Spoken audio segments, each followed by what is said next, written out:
சக்சஸே வந்து ஐஐடி மெட்ராஸ் வந்து உங்களுடைய ஸ்டோரி கேட்டு உங்களுடைய பிசினஸ் பிளானை கேட்டு நீங்க பண்ற நல்ல விஷயத்தை வந்து செலக்ட் பண்ணிருக்காங்க. ஸோ அதுதான் ஃபர்ஸ்ட் சக்சஸ் உங்களுக்கு.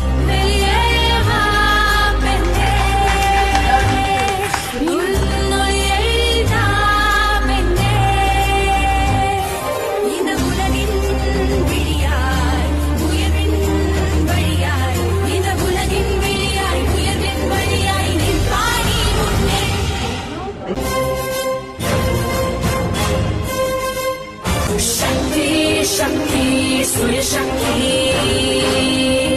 உன் சிந்தையும் செயலும் வாழ்வின் முயற்சி